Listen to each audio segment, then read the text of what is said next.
So, welcome everybody to my review of The Whale. Now, there was quite a bit of hype, quite a lot of hype around The Whale, which I think is pretty much deserved.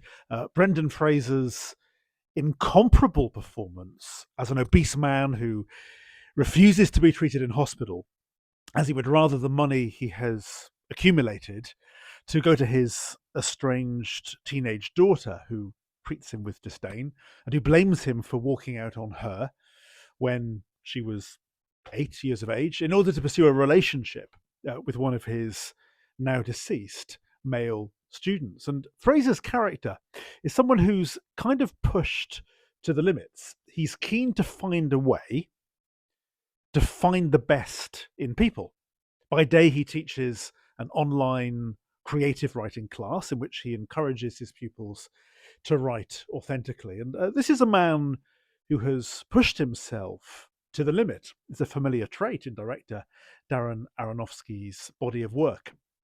He previously brought us The Swan, for example, where the quest for perfection was similarly delineated. And he wants to bow out knowing that he has done just one thing right in his life. He's on borrowed time to see if he can execute his wishes. And it can be painful, to be honest, to watch Charlie, played by Brendan Fraser, because even with blood pressure in the critical category, his reading is 238 over 134, which signals that he has congestive heart failure. He still devours large quantities of junk food, which make his demise both imminent and accentuated. And he leaves the money for his nightly double pizza orders in a box so that the pizza delivery man doesn't have to see him.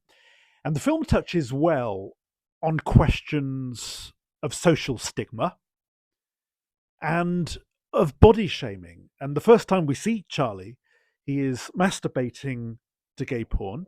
He comes close to having a heart attack and is only saved, inverted commas, by the fortuitous entry at his house of a young door-to-door evangelist who himself comes with a dishonest and shameful backstory, so that we might even want to ask, who is saving whom? Now, there's an innate decency to Charlie. We see this from his work as a teacher, always looking for the best in everyone. And it's this combination of naivety and determination which makes him a fully rounded, pun not intended, character. And the decision to shoot in a dingy, claustrophobic apartment in a 4:3 ratio is symbolically appropriate, and it's easy to become used to.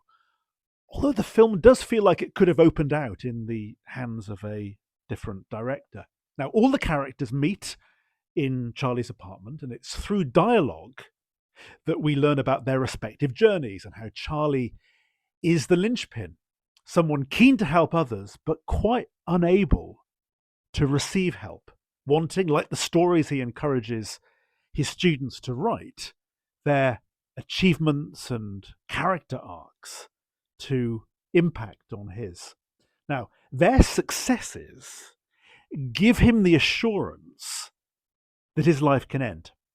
And it's a finely wrought grace note amidst the despair. Indeed, Charlie's death is even presented here as a martyrdom in which he gets to die so that they can live through their creative fictions. Now, the line between ecstasy and torture is a thin one.